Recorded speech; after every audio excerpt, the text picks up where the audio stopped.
This is Jill Stein with Jill Stein, Dr. Jill Stein, with presidential candidate for the Green Party of 2016, reporting on the behalf of ImportantCool.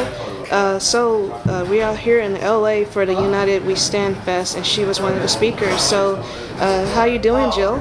I'm doing great. I'm really supercharged by the energy here and people like you and these young folks, and this is the future. Yes. This is what democracy looks like. Indeed. It's getting harder and harder to find. It's here in Belasco Theater tonight. Indeed.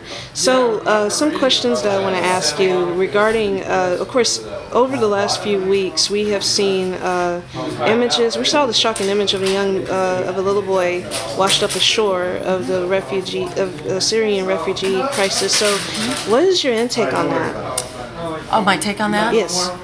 Because I know this is the future. Yes. You know, this is the future, yeah. And this is chaos brought to you courtesy of U.S. foreign policy. Yes. And, you know, Syria, Iraq, Afghanistan, Libya, and more, you know, these are countries where the U.S. engineered regime change, which has been an incredible disaster. Yeah. Regime change in Iraq in particular created so much chaos and suffering that it led to ISIS. Yes. You know, violence begets violence, Yes. and it just keeps getting Yes. worse. Indeed. And ISIS, you know, in turn has been a major disruptor in Syria. Mm-hmm. So, and the U.S. has played a role in Syria as well. We haven't, you know, been conducting regime change yet. Although you go back in Syria's history, and we actually were very much instrumental in regime change. In fact, the Assad family, the dictatorship family, was first brought to power as a consequence of U.S. regime change back in the 1950s that brought in one particularly vicious dictator and a whole cycle that brought to power the Assad family. So, you know, very indirectly, this is also, you know, the consequence of a foreign policy that's based on economic and military domination. Indeed. And this is a disaster. You also have climate change contributing to this as well. And, you know, you now have 165-degree effective temperatures in Iraq with this heat wave between the heat and humidity. And even in Iran. What's that, in Iran? Yes, really, all over the Middle East now and in many parts of the world and in LA. You know, and Syria several years ago had a devastating drought which contributed to the, you know, to the poverty, to the displacement, you know, and to the conflict and social unrest in Syria. So you have kind of a confluence now of a crisis of militarism, a crisis of poverty, a crisis of war, and a crisis of climate change. And U.S. policy has been leading the charge in the wrong direction on all of these. So it's, you know, seeing that little boy washed up on the shore was really an image. There are now 60 million people every year who are refugees. And, you know, so the immediate question is, what do we do with these refugees? Well, we had a big hand in causing this. So we here in the U.S.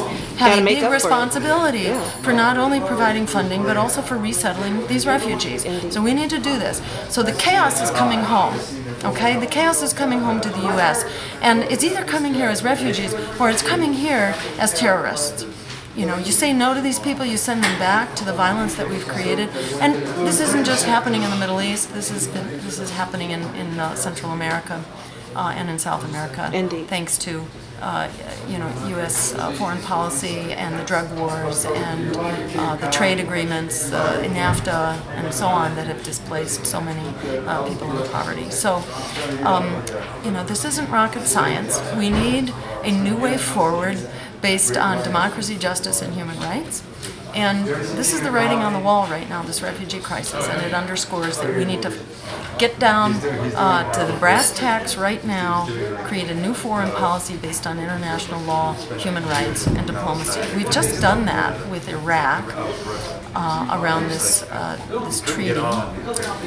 We should have gone farther and included other countries in this treaty, which actually Iran has been proposing that this nuclear weapons treaty, actually create a nuclear-free Middle East. And Iran has been promoting that policy for quite some time.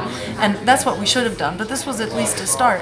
And it makes the point that we can negotiate. We didn't have to go to war with Iran about the nuclear weapons. We could create a treaty. And furthermore, the Russians played a very important and constructive role in this treaty. Now they're offering to do the same thing with regard to Syria. So there's a real breakthrough here now. We can start putting an end to this war crisis beginning in Syria right now. So this is a very powerful moment. It's important for us to stand up and be heard.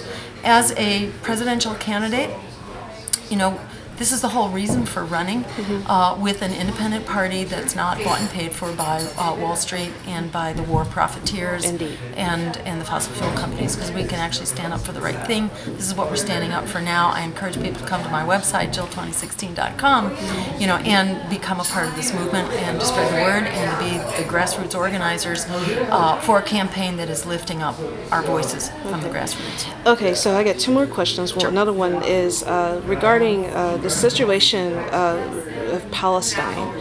What is your position on that? Well, here, the same thing applies. We need to stop funding governments that are violating human rights, that are committing war crimes, that are violating international law with an occupation.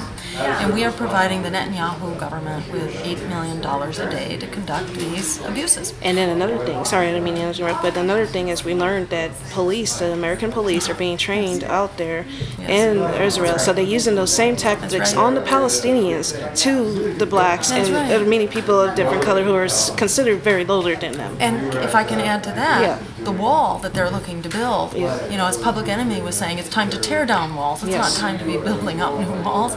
And, you know, we're looking to Israelis with basically their history of apartheid. And for people who experienced apartheid, they say that the Israeli apartheid is actually much more vicious and cruel and destructive than even South African apartheid. So we, the people of the world, need to stand up. And we need to support, well, first of all, you know, we need to stop supporting governments that are committing these outrageous human rights violations and atrocities, frankly. And it's not only the Netanyahu government, I would add to that the Saudis and the Egyptians that are all, you know, just committing war crimes here. So we need to stand up. We need to stop funding it, and we need to insist on that we are only going to be supporting countries that are in line with international law and human rights. Okay. And then another one is about, of course, Colette Flanagan of Mothers Against Police Brutality. What do you? Of course, we've seen Derek Wilson got off free, scot-free. We've seen a lot of people getting off free from killing innocent innocent blacks. I could say civilians because that's what it seems like here.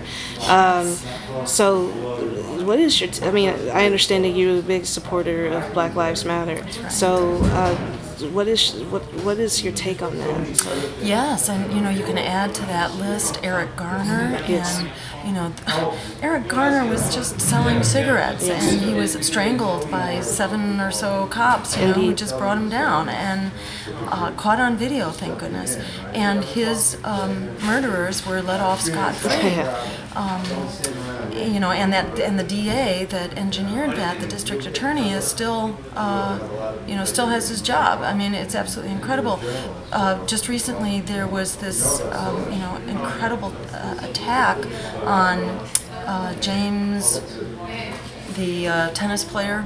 James Blake. James Blake, exactly, by a cop who turns out to have this record of repeat assault. And the cop was not only, you know, not didn't lose his job, but he should be in jail. Is where he should be. This guy's, you know, a criminal. He's just been assaulting people and celebrating it and laughing about it. It was really incredible to hear the story of his previous victims. It's just heartbreaking. It's absolutely heartbreaking, and it makes it really important that we stand up to put an end to police violence, racism, militarization, and we not stop there, because Black lives are not only being assaulted by a racist institution of policing, but also by other institutions of public life.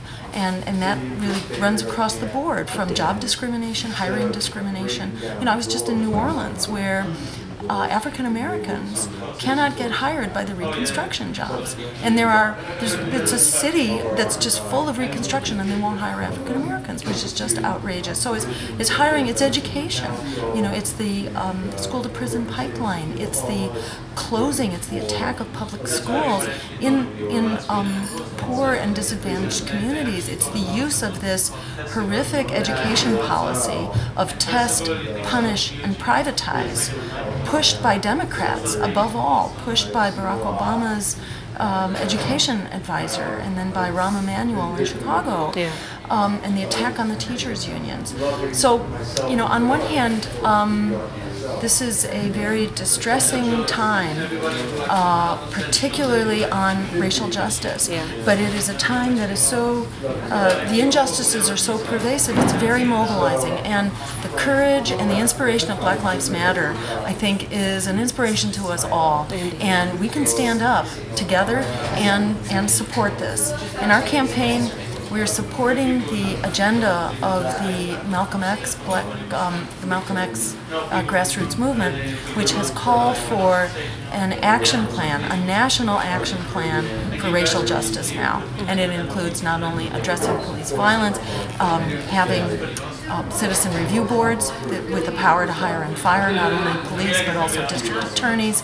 It's reforming our prisons and reforming the drug laws, which are racist drug laws that have filled the prisons with people of color. It's creating really strong institutions of public education. It's ending student debt so that African Americans and people of color in particular have access to higher education. They, you know, above all, are carrying the burden of debt and the high costs of public higher ed. So it's not rocket science how to fix this. It's all about getting together. It's about not allowing ourselves to be divided and conquered, which is the strategy of of the oligarchy, the economic and political elite of both political parties. They're playing a game of divide and conquer. This is our chance to stand up, save our lives, save our planet, save our economy, save our communities. We can do this together. Okay. And the time is now. Indeed. Now, I know you got to go quick, but one more question. I noticed that you mentioned journalists, that they have the right to ask questions. Of course, with the consequences, of course, with Julian Assange, an Australian publisher who's in the embassy in Ecuador, the Ecuadorian embassy in London, and then you have Barrett Brown, who's imprisoned, sentenced for 5 years, and whatnot. So you did speak back in 2012 about Chelsea Manning, about pardoning her. Is that still a possibility when you become president? Absolutely. I mean, these have been really heroes who have exposed the corruption and the lies of our own government in conducting policies that have been very harmful to the American people and the people of the world. So Chelsea Manning should be celebrated, Julian Assange, and of course Edward Snowden, who I didn't mention. But new laws have been passed, in both houses of Congress, acting on the information that he made available. And we have much more to do. We have much farther to go. But these are people who they should be welcomed back, freed from jail, and given heroes medals. Indeed.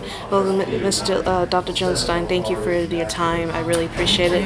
It's a pleasure to meet you first time, and after voting for you in 2012, I will definitely vote for you in 2016 next election. So thank you so much. On behalf of ImportantCool in Ecuador and Mothers Against Police Brutality and the Terrant Greens, I want to just thank you for this opportunity for me to get to interview you. Thank you so much. Thank you for being the real press. Thank you. Thank you. All right.